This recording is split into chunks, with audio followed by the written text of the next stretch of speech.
الحمد لله رب العالمين والعاقبة للمتقين والصلاة والسلام على سيد المرسلين وإمام الأنبياء والمرسلين وعلى أزواجه وآله وذرياته وعترته ومن اتبع واهتدى بهديه ودعا بدعوته إلى يوم الدين.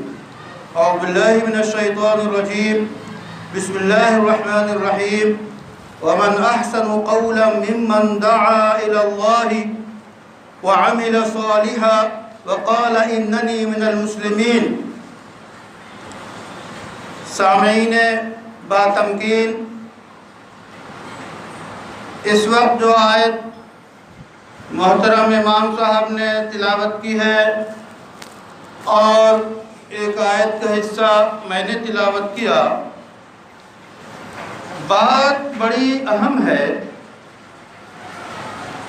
یہ پوری کائنات انسانوں کا مجموعہ، عالمی برادری، اس عالمی برادری کو کس راہ پہ چلنا ہے، کس طریق پہ چلنا ہے اور کون سے مین پاور میں ان کو لگنا ہے،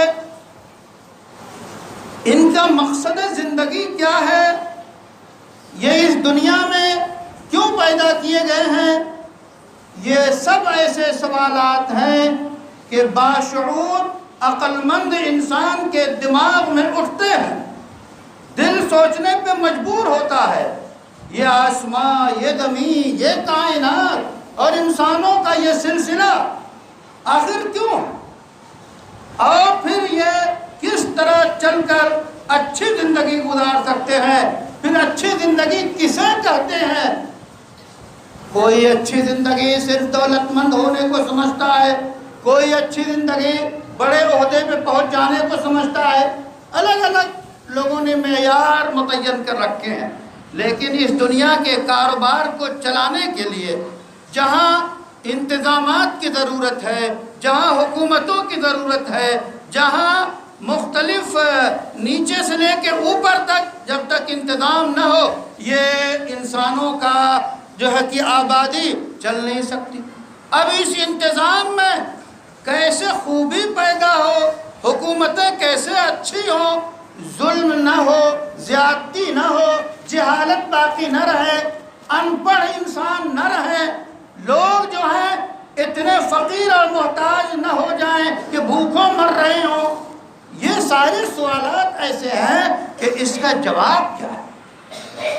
تو ظاہر ہے من خلق، جس نے پیدا کیا وہی بتائے گا کہ یہ انسانی مشین کیسے چلے گی، یہ انسان کو کیسے کنٹرول کیا جائے گا۔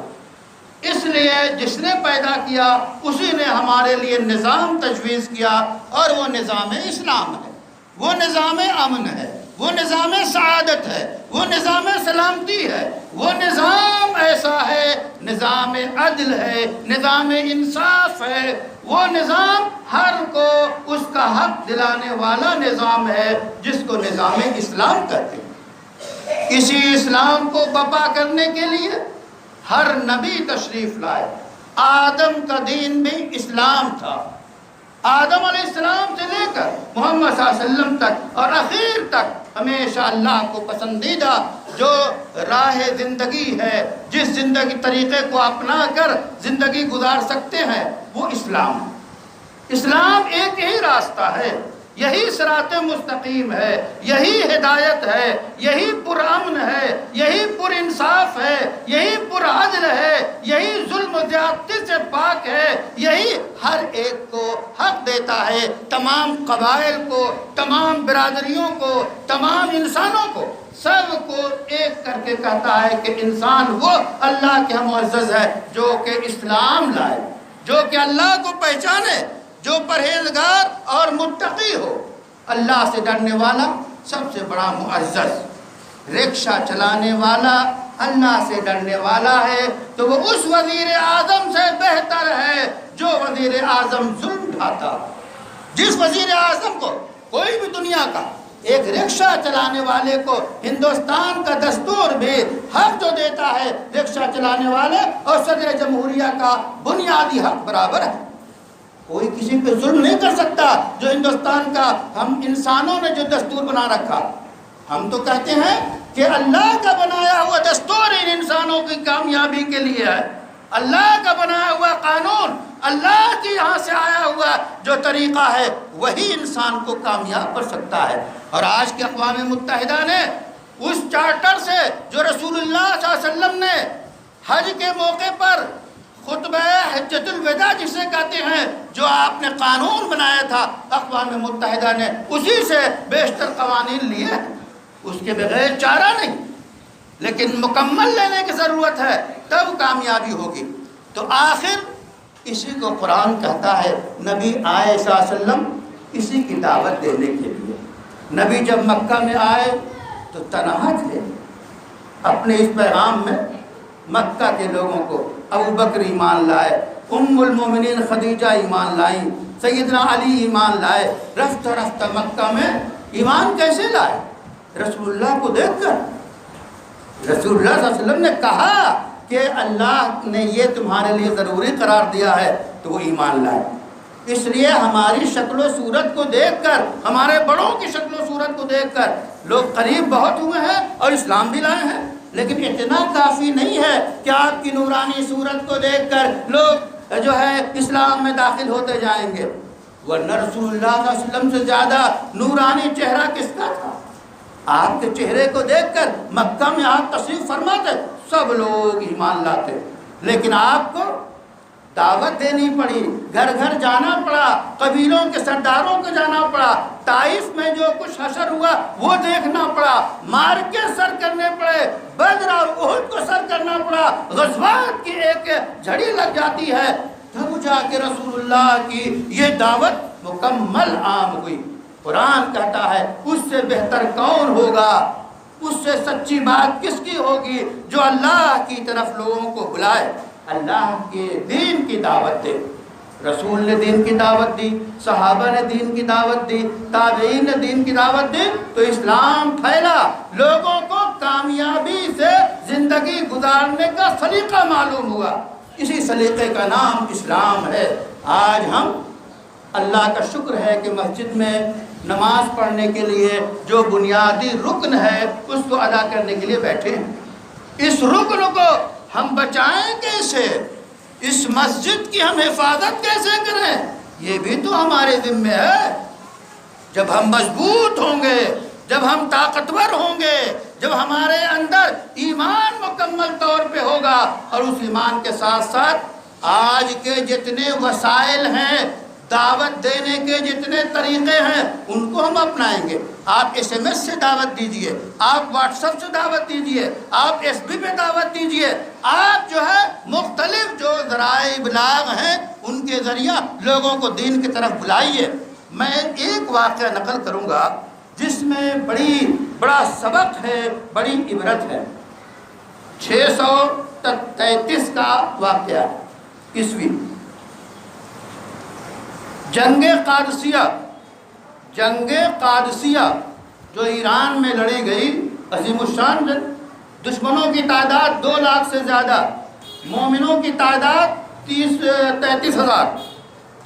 اب آمنے سامنے فوج آ گئی، تو ادھر جو ایران کے جو سپہ سالار تھا وہ رستم تھا، اس نے سوچا یہ چند لوگ ہیں، چند ہزار، ہم یہ طاقتور لوہے میں پلائے ہوئے یہ ہم سے کہاں جیت پائیں گے، ذرا ان سے بات چیت کر لی جائے۔ کچھ پریشان بھی تھا، اس نے دعوت دی کہ مسلمانوں میں سے کوئی آئے ہم سے بات چیت کرے تاکہ ہم سنا کر لیں۔ بہرحال طے پایا، ربیعی ابن عامر آئے، اور وہ کس شان کے ساتھ آئے؟ لشکر تھی۔ تو ان لوگوں نے اپنے خیمے میں سونے کی اور موتی اور یاقوت کے جھالر اور فانوس لگائے تھے، اور غالیچے اور قالین ریشمی بچھا رکھے تھے۔ اس شان کے ساتھ سپہ سالار بیٹھا ہے۔ ربیع بن عامر اپنے گھوڑے پہ سوار، زلفیں بکھری ہوئی، اور نیزہ اور تلوار اور جو ہے وہ تیر لیے ہوئے آئے، اور اس قالین پہ گھوڑے کو دوڑاتے ہوئے ایک گاؤ تکیے میں گھوڑے کو باندھ دیا، اور پھر آئے اب یہ تھا سارے لوگ جو ہے قالین اور یاقوت اور ان چیزوں میں بیٹھے ہیں، انہوں نے ادھر ادھر دیکھا، ایک ٹکڑا قالین کا پھاڑا نیچے رکھا اور بیٹھ گئے کہ میں اللہ کی زمین پہ بیٹھوں گا۔ اب اس نے کہا کہ یہ بتائیے آپ آئے کیسے؟ کہنے لگے اللہ نے ہمیں بھیجا ہے تاکہ کفر سے ایمان کی طرف دنیا کو لائیں، ظلم سے انصاف کی طرف لائیں، بتوں اور بندوں کی بندگی سے نکال کر اللہ کی طرف لائیں، یہ ہے مقصد۔ کہنے لگے پھر کیا ہوگا؟ اگر تم مان لو گے تو تم ہمارے بھائی، نہیں مانو گے تو ٹیکس اور جزیہ دینا قبول کرو، تب بھی کوئی بات نہیں۔ اگر آپ بھی نہیں مانو گے تو پھر لڑائی ہوگی اور جو جیتے گا اللہ مالک۔ تو اس نے کہا مہلت دیجئے، اس نے کہا 3 دن کی مہلت ہے، پھر اور دیجئے گا نہیں۔ تو ایک ربی ابن عامر اس شان کے ساتھ سپہ سالار کے ہاں جاتا ہے، یہ ہے اسلام کا نمائندہ۔ اور پھر جب وہ صلح کا آمادہ نہیں ہوئے تو باقاعدہ جنگ ہوئی، اور جنگ ہوئی تو مسلمان جیتے۔ یہ مسلمان کیوں جیتے؟ اس واسطے کہ رسول اللہ کی تعلیمات کے پابند تھے، رسول اللہ کی تعلیمات کو دنیا تک پہنچانا چاہتے تھے۔